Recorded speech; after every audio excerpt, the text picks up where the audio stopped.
on the occasion of 175th birth anniversary of Bhagavan Sri Ramakrishna. These satsangs are being organized.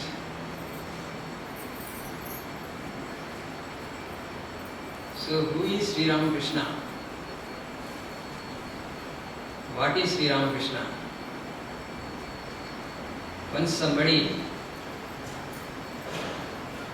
told Holy Mother, Sri Sarada Devi, that Sri Ramakrishna is personification of harmony of religions.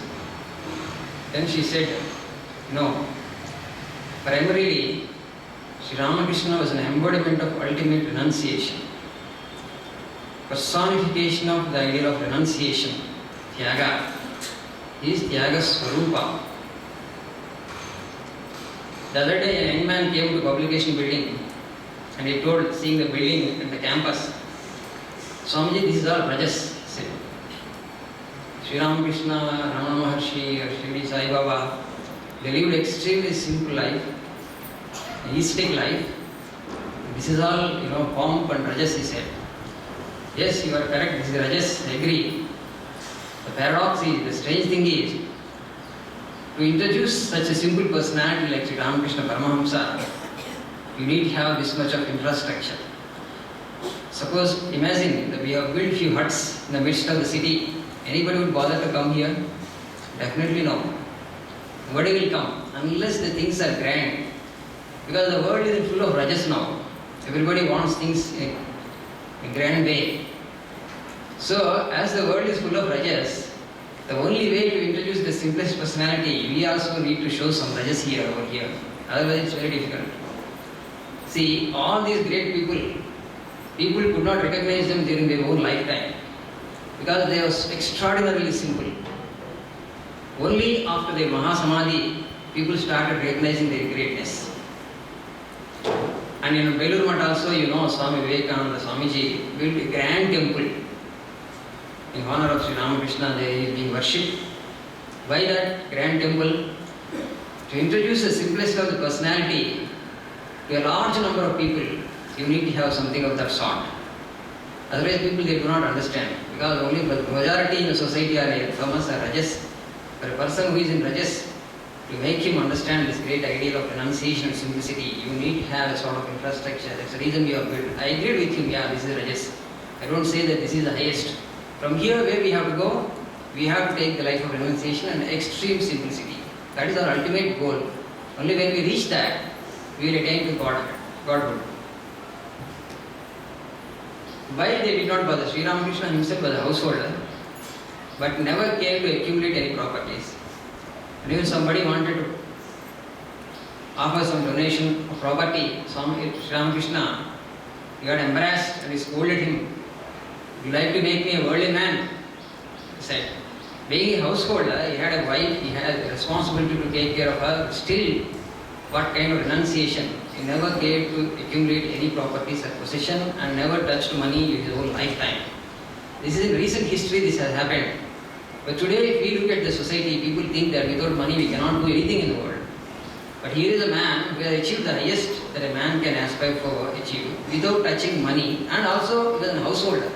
Imagine, he was not a formal monk. And Swami Vivekananda said about him that Sri Ramakrishna Paramahamsa, if he wills, he can create 1,000 Vivekanandas from dust. And now see, you think on him, you meditate on Sri Ramakrishna, where lies true power? How could they achieve that much of power? Because the real source of being, the real power, the Godhood is deep within us, in the inner recesses of our own heart. Ishvara sarvabhutanam buddheshi arjuna tishtati. Ramayan sarvabhutani yantrarudhani mayaya. The problem is to turn inward and to go deep into ourselves. It is in the nature of things just to become an extrovert. Paranchikani vetrana swayambhu. Mind by nature it goes extrovert, it goes outward. And we see things in the world and we get enamored of that. And we forget the Creator. Seeing the creation, we forget the Creator. The Creator is deep within our own hearts. So you need to contemplate on Him and you have to go inward and inward. The journey is not in the external mode. The journey is really internal. Turn inward and go deep into our own selves is the challenge that is before us. It's easy and it's the nature of things to go outward. But if you look at the world today, present day society, people want to achieve and achieve. Their idea of achievement is only consists of material possessions. What do you do after all? You cannot take them to the next world. Eka eva suhrudu dharmaha nidhanepi anuyatiyaha. The only friend of ours is dharma, the righteous things, the spiritual practices that we do during our lifetime. Swami says that only your spiritual practices follow you to the next world, nothing else. All the properties that we accumulate, the money, bank balance, nothing will come with us when we die. What follows us after the death is only our good karma. What constitutes good karma? Repetition of God's name and all the spiritual sadhana that we do. Life is very short, 60, 70 or 78 years of life. In no time, the lifespan ebbs out. We come nearer to death. So before the death takes us away from this world, we need to accumulate merit, religious merit and spiritual merit that alone comes with us to the next world. In Tripura Rahasya, a small statement is there, beautiful part of the sloka that is, Paramartha Siddhi Praptau Bijam Satsanga Uchyate. Paramartha Siddhi Praptau. To attain to the Paramartha, the spiritual illumination, the seed, the source is Satsanga. It's all the more in Kali Yuga. The problem with us, many of the society is, we tend to float with the current. Society is now in pravrutti, completely going outward. And we have to turn inward, nivrutti. So if you happen to stay in the midst of people, majority of the people who are, the tendency is pravrutti, and we also tend to become like that. So that is the reason why satsanga is necessary. The people who have understood the purpose of life and who are seeking God and moksha, who have embarked on a spiritual journey, the inward journey, and if all of them, they need to come together. Otherwise, in this world, in this kind of materialism, what kind of materialism that is prevailing in the world, people think and understand only power, money, that's all, nothing else. So all these are part of Maya and they take us away from God. As I said already, that actually that nothing will come with us when we die. I think you know the story of Bhoja, the king who ruled Malwa for 52 years. I will just tell this story and then I will conclude my speech. Bhoja's father was Sindhurava. When Bhoja was 5 years old, the father became sick and he wanted to coronate Bhoja, but he was afraid how a 5 years child can rule the kingdom. So again his brother is there, his name is Munja. So he wanted to entrust the responsibility to Munja, but at the same time he was afraid because Munja may see a potential threat, potential competitor in Bhoja and he may eliminate him. So the king thinks once that I should make my son, the king, coronate my son as the king of Malwa. But at the same time, the people may criticize him. Just 5 years boy was coronated, how he could rule the kingdom? How he can? He cannot rule. So he could have made Muncha as the king of the Malwa. So this Sindhurava was in a fix. He could not decide whether to coronate the son Bhoja, who was just 5 years old, or to ask his brother Munja to continue to rule the kingdom.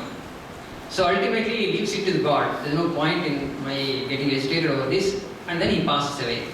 Then Munja takes over the reins of the kingdom. The Bhoja's, Sindhurava's brother, Bhoja's uncle, and he starts ruling. He puts Bhoja in a Gurukul because he was just 5 years old child. He wanted to educate him, so he was sent to a Gurukul.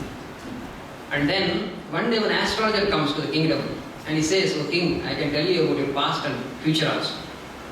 The king was not interested to know about his past at least. But anyhow, he asked the astrologer, "Tell me what was my past." So the astrologer tells everything about his past. And the king was surprised. How could he know so many things? Then his minister says, "Then king, why don't you ask him what is about your future? What is the fate of Bhoja? Because Bhoja is growing up in the Gurukul. He may become a potential threat for this Munja. Because he may claim his kingdom back. Because he is a natural heir." And then astrologer says, "Bhoja will rule the kingdom for 52 years. And he says, he will come back from the Gurukul and he will rule for 52 years. Then this Munja gets annoyed and he says, "Okay, this astrologer is wrong, he is not correct. So how Bhoja will rule, I will see." So because he plots to kill Bhoja, he was just 8 years or 10 years old by then. So he asks one of his vassal, Vanga's king, Vassa, so he eliminate Bhoja. Then he says, he is just a boy of 12 years old, 10, 12 years old. He neither has a kingdom nor a force, nor money. How he will become a threat to you? And he is a boy. If you kill him, you will incur a lot of sin. You think over this, O king, he says. He is a friend and also vassal. And then he says, the Munja says, no, you eliminate him, he will become a potential threat for me. The astrologer said, see, astrologers tell so many things for their livelihood. You don't take their words seriously in consideration and eliminate a small child, and that will be a terrible sin. You think over it again, he says. But Munja was adamant, and he says, you are my vassal and you ought to do my bidding, and you kill Bhoja and then behead him and bring the head to me and show me that you have killed him. So the Vanga king Vassa was a fix. He had to do the fiat, he had to do the bidding of the king, he had to follow the command, no other go. And he goes to Bhuvaneshwari Devi temple, and actually the Sindhurava asked him, this Munja asked the Vassa king to behead Bhoja in front of Divine Mother, and you sacrifice him, Bali. So he calls him from the Gurukul to the Bhuvaneshwari Devi temple, and he tells Bhoja, O king, prince, your uncle Munja wanted me to eliminate you, wanted me to behead you because he sees a potential threat in you and he sees a competitor. And then he says, yes, see, life and death, the Bhoja was just 12 or 13 years old. He says, life and death are determined by time, and you are just an instrument in the hands of the Lord. You just obey the command of my uncle Munja and then do what he said you to do. Then the Vassa, this king was afraid. You see, I may be tainting myself with this innocent blood. He's a boy of 12 years old, how can I kill him? So then he hits upon a plan. He says to Bhoja, no, I cannot kill you, it's not possible for me. You are an innocent person. So I will hide you. You hide in my kingdom. And I will make a wax head and I will show to the king. So an artificial wax head he prepares, and he goes back to the kingdom and he shows to the Munja king, this is the head, I killed already Bhoja. And then the Munja was happy. And then he asked one question to this Vassa king. Did he not say anything? Did he not resist when you were killing him? Yes, he did resist. And he also asked me to show a small slip to you. And what is that? What did he do? What he gave? He asked the Munja. A small slip that Vassa king passes over to Munja. And in that, one sloka, the Bhoja writes, Mangha cha mahipatihi utayuka alankara budha gataha setuhi yena mahadhadav virachitaho vasau dasasyantakaha अन्ये चापि युधिष्ठिर प्रकृतयः निवां याता भूपते न एकेनापि समं गता वसुमती नूनं त्वया यास्यति. The meaning of this sloka is, O king, Bhoja was addressing his uncle Munja, O king, Mandhata, Kruta Yuga Alankara, was the greatest king in Kruta Yuga. He ruled in such a way, a righteous king, and people considered him during his own lifetime as a god. He was an ornament for the entire, for the whole Yuga itself. Kruta Yuga Alankara, Bhutah Gata, he passed away, but he did not take his kingdom with him. When he left the world, his kingdom did not follow him. He had to leave the earth behind here itself. What he could take with him is only the punya, the righteous acts. Okay, the second, the Rama. Setuhi yena mahadhadav virachitaha, who built a beautiful bridge across a great ocean, not a small bridge. He built the bridge across the ocean. And that king, that Lord Rama, who killed Dasasyantakaha, Ravana, he also did not take his Ayodhya kingdom when he left this world. And third, Anyeshapi Yudhishthira Prabhutiyaha, kings like Yudhishthira, who ruled righteously their kingdom, they did not take their kingdom when they left this world.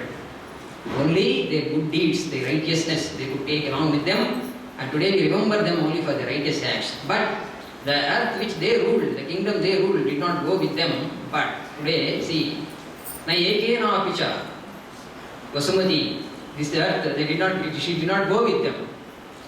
Nunam yasyati, nunam tvaya yasyati says. But now with you the world will come. Your kingdom which you are going to rule by killing me, that will come with you to the next world also, after death also, he says. He tauntingly said. So, because the king actually, they were not as gross as we are today. They were not. So the king comes to his senses. What a heinous crime I committed. The last line opened his eyes. That tauntingly Bhoja writes, The great kings who ruled the kingdom, they could not take the kingdom along with them when they died. But the kingdom which you are going to rule by killing me will follow you to the next world. Tauntingly puts the question, he still gives the statement. So he indirectly told him that only your righteous deeds, good deeds will follow you to the next world, not the kingdom that you are going to rule. Because of greed for power, you are killing me, but it's a heinous act. And be careful, O king, he said.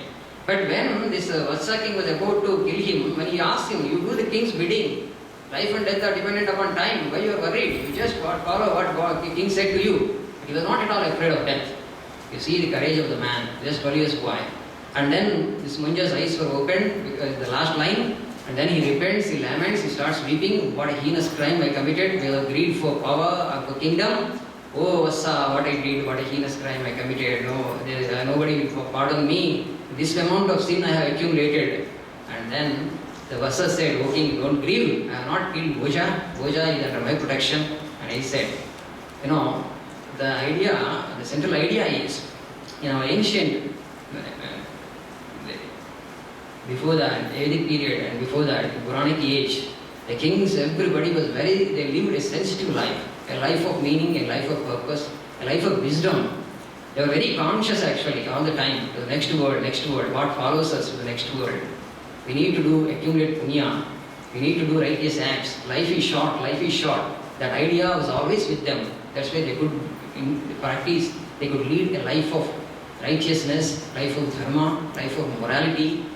And that's why they could become gods on earth during their own lifetime. But today, if you look at the world, we have become very short-sighted. This is the only life we have, and we ought to make the best use of that. How to make best use of that? Accumulate money and properties. Even if you cannot enjoy, even if 10 generations afterwards also cannot enjoy, still you want more. You are being completely possessed by greed. Okay, that's the reason, this story actually has a lot of meaning. And when you look at a person like Sri Ramakrishna Paramahamsa, he's a recent historical figure, and Vivekananda said he considered him as the greatest genius and highest spiritual personality. And he says Sri Ramakrishna Paramahamsa, if he wills, he can produce 1,000 Vivekanandas from earth. So just look at and you just discriminate where lies true wisdom, where lies actually true life, what makes a great life. We have completely lost this discriminating faculty, vichara. In Vedanta, the word uses vichara, self-inquiry. Self-inquiry, who am I, from where I have come, and what is my purpose in this world, and where I will go after birth, what follows me after death, where I go after death, what follows me after death. All these things you need to discriminate. Then only some purpose and meaning will come into our lives. If that is not there, like the rest of the world, the majority of the people, what kind of life they are living, completely meaningless lives, hollow lives, with a shallow thinking and hollow life, or surface-minded thinking and all. There is no depth in our personalities, in our lives. And because people are not aware of the true purpose and true goal of human life, and there is a lot of misery. Swami says, if a man with an ideal does 1,000 mistakes, I am sure a man without an ideal does 50,000 mistakes. So the whole life, the whole society, people are doing mistake after mistake, fault after fault. What happens, what you will reap ultimately? Only misery. Tremendous amount of misery is there in the society because the goal of life is not very clear with the majority.